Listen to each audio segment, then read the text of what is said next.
What's poppin', YouTube family? It's your girl SHOtheOT, your fave occupational therapist, here to help you and others live their best lives. Let's get started. Bye.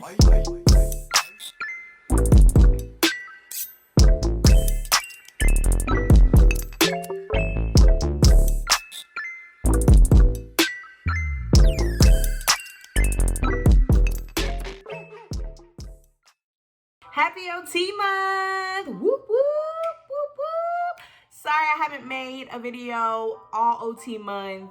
That's my bad. But I said I have to make at least one video in April because this is OT month. This is where we celebrate the amazing field of OT. So here I am, the last couple of days of April, here to give you this video, okay?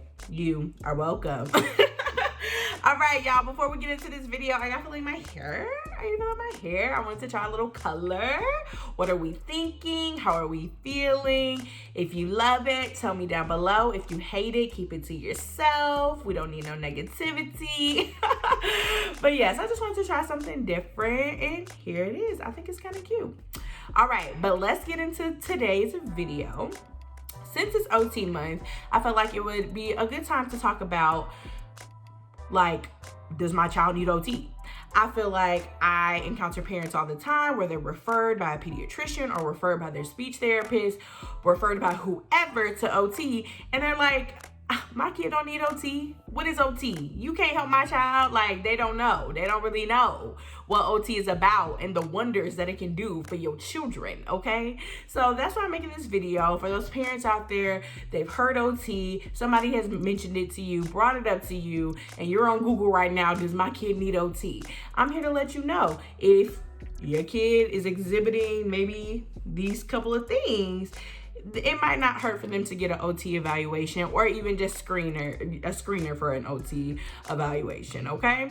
So I want to preface this video by saying, if your kid does have any of these things going on or any of the things on my list, that does not mean that you need to panic. It is not necessarily even a negative thing. Therapy is good for everybody. Everybody has things that they need to work on. Nobody is perfect. I literally need to work on my diet. I need to work on my exercise regimen. I have so many things that I need to work on. Everybody has things that needs to be improved. So if your kid is exhibiting some of these things on the list that I'm about to share with you guys, don't feel like you're being a bad parent, a bad auntie, a bad cousin, a bad whatever, because the kid that you are thinking about when you hear these things on this list has, they might have some things in common. Don't feel bad about this. Therapy is not a negative thing. Therapy is just seen to give your kiddo a boost, give them the little nudge, the help that they need to reach their goals and reach their potential, okay? So this is a good thing, not a negative thing. Don't feel like this is something bad whenever you're hearing these things and you're like, dang, my little cousin got some of these going on. Or dang, my son, he be doing some of this stuff. Hold on, I think they need OT. It's good that you know that now. You know better. When you know better, you do better, okay? So once you figure this out, you go ahead, you go get little Johnny, and you go get him some help, okay? You go get him the services that he needs. It's not a negative thing, but they just need a little extra help, and that's okay. So let's get to the video. So the first thing you might think of when you think about OT, specifically pediatric OT, you think fine motor skills. Fine motor skills are all the things we do with our hands, right? So if you go Google fine motor skills for whatever age the kiddo you're thinking of in your brain right now, if you go Google these fine motor skills and your kid is not really reaching those milestones, then they probably could benefit from an OT evaluation. Now, just because the kiddo is 6 and they can't tie their shoes, that don't mean that they need to be an OT for real, okay? If that's the only fine motor skill that they are not really getting the hang of, you could go Google you some stuff, watch a YouTube video, and y'all can work on that, okay? If that's the only thing that child is struggling with, they don't necessarily need an OT evaluation. But if they're supposed to be able to do shape sorters and puzzles and stringing beads and making block towers, if they're supposed to be doing all of those and they can't do any of those, then they probably need an OT evaluation. And like I said, that's okay. They just need a little extra boost. All right, next. All right, piggybacking off of fine motor skills, let's get into gross motor skills. So fine motor is with your hands, so gross motor is with everything else, arms, legs, core, all of that. So like I said, if you go Google gross motor skills for a specific age and your kid is not meeting those milestones, then it's probably beneficial for you to go talk to an occupational therapist to see whether or not they might benefit from OT. So your kid can't do jumping jacks, your kid can't ride a bike, they have a weird run going on, sit-ups are hard for them. Anything that's involving any type of big movements, if they can't, when you ask them to jump, if their feet aren't lifting off of the floor, there might be some things going on. Like let's look into that a little bit more, okay? So if you know you're noticing like they're walking a little funny and all those things, like they might benefit from an OT evaluation or a screener at the very least, just to see what's going on with those gross motor skills and get those in check. All right, on to the next one. All right, this one is probably the one that a lot of y'all have heard of, especially when it comes to school OT. Handwriting. So I'm gonna lump handwriting and visual motor skills all in the same one. If your kid isn't able to write their name at the right age, if they aren't able to copy shapes, if visual motor skills even plays into like if they're able to catch a ball, because that ball be coming fast. All right? If they can't keep their eyes on the ball to track the ball in order to coordinate their movements to catch it, that might be cause for concern, and we might need to have an OT evaluation just to look at that a little bit deeper.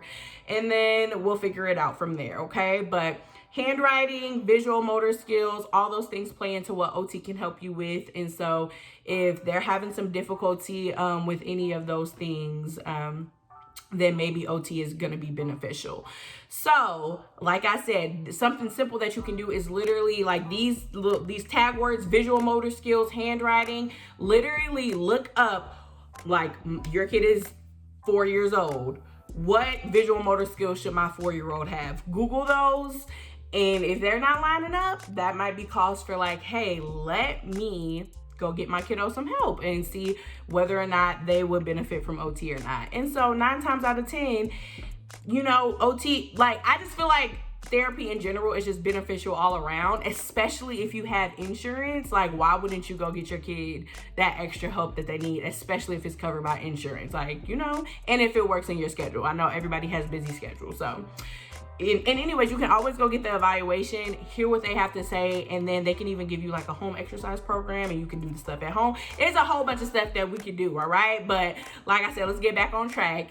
Visual motor skills, handwriting, if things aren't lining up, they're not able to write their name, the letters that they're making, they're not really legible, not able to copy shapes, not able to catch a ball, difficulty, doing all types of other things that involve, my brain is is all over the place. You get what I'm saying. Go look into an OT eval. All right, on to the next. Okay, another big thing that OT can help your kiddos with are self-care skills. We also call those ADLs, or activity of daily living skills. So if your kiddo is not able to dress themselves, if they're not able to brush their teeth, if they need help with toileting, if they need help with shoe tying, fasteners, all those things, like I said, Google what is age appropriate for them. If it's not lining up, they probably would benefit from OT. All right, on to the next. Okay, this next one is a good one because I feel like a lot of parents don't really realize that this is a skill. Play is a skill, all right?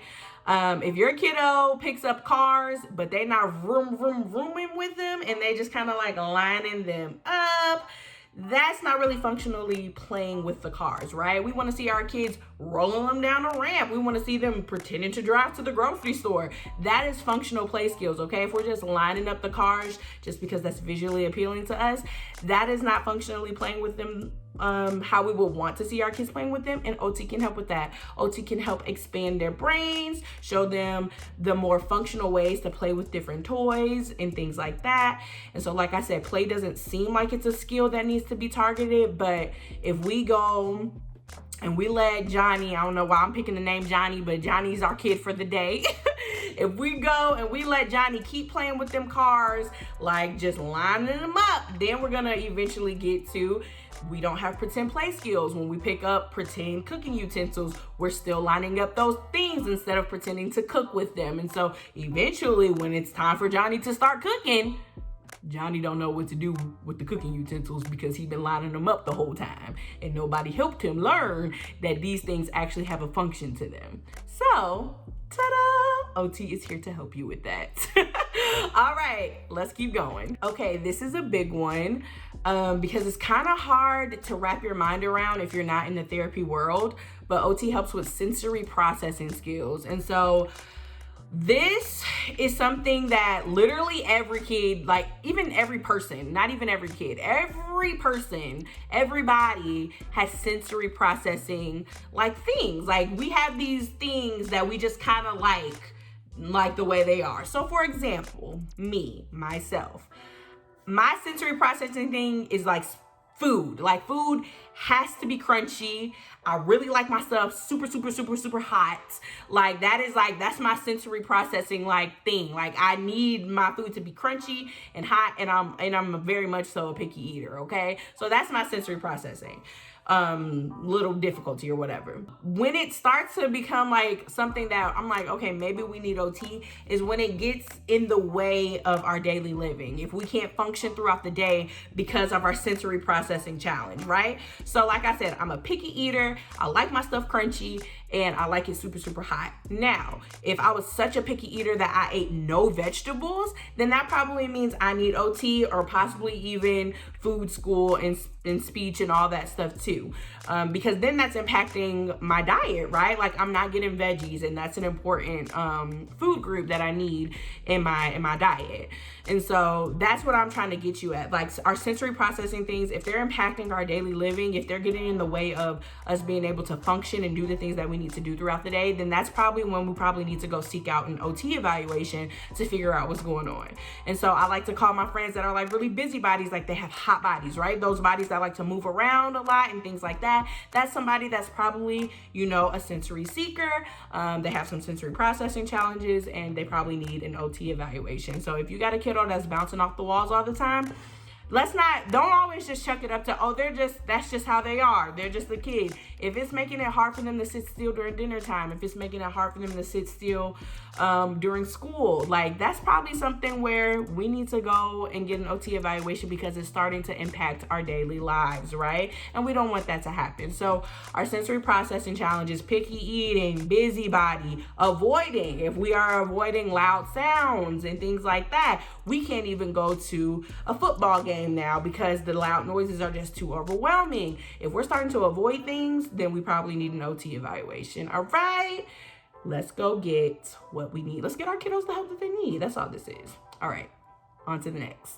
All right, the next thing that might mean your kiddo needs an OT evaluation is social skills. And you might think, isn't that what speech is for? Yes and no, okay? So OT can kind of delve in that realm a little bit as well because we need social skills to interact, right? Like that's an occupation. Like social skills is an occupation, all right? So if we're not able to interact with our peers, if we're not able to interact with if we're talking about older people, like our employers and things like that, then that impacts our everyday living and our functioning. So that's where OT comes in to help with that. So OT can help with social skills and kind of come up with like different strategies to help you, become more comfortable. And I don't want to say I never want to use the word social norms because everybody got their own little things going on, okay? What I might do, people might think is weird. What you might do, people might think is weird. So I don't want to say social norms, but I want our kiddos to be able to be more comfortable socially interacting with people. So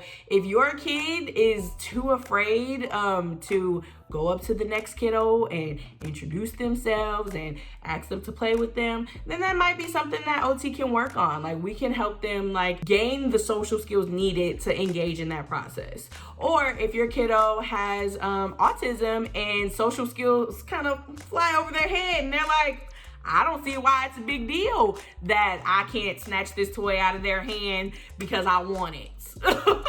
So we can help them with that too. Like, hey, bud, let's think about what they're thinking about. They're probably like, why you just take this out of my hand? I was playing with it. So like kind of giving them perspective and things like that. And yes, that kind of does overlap with speech, but OT can help with that as well.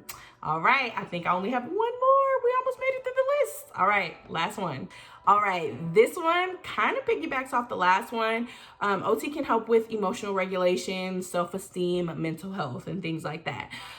So I know you probably think you go to like a psychologist or things like that, and you do. For like mental health reasons specifically, you would go to a psychologist, but OT plays a huge role in mental health, especially in our kiddos as well, okay? So there's a lot of underlying things that go into low self-esteem and into mental health and emotional regulation and things like that, and OT has the skills to help our kids process that, okay? I'm working in an outpatient pediatric clinic right now that is huge on reflex integration, and I'm learning so much about how when we still have active reflexes, active primitive reflexes, how that truly does impact our mental health, our social skills, our emotional regulation, our confidence, all of that. And so OTs are trained, if they take the courses and things like that, OTs are trained to help integrate those reflexes and help kind of combat those primitive ways of being in that fight or flight state that affects our mental health and affects how we handle stressful situations and things like that. So if your kiddo is dealing with some mental health struggles and some self-confidence struggles and some self-esteem struggles and just having a hard time controlling their emotions, OT might be a good place for you to start to help your kiddo get that help that they need. All right, guys, I think that was like 8 things. I don't really know. I was just naming stuff, but it's OT month, so I want y'all to get your kids the help that they need. And now this don't have to be your kid. This can be your cousin. This could be your friend's kid. This could be your son, your daughter. It could be anybody that you are like, if I said any of these things and a kid popped in your brain, just send them this video and be like, hey, SHOtheOT told me, you know, Lil Johnny might need some help. All right, let's go get Lil Johnny some help. Okay, y'all, so thanks so much for watching. Please like, comment, and subscribe, and I will see y'all in my next video. Bye, guys.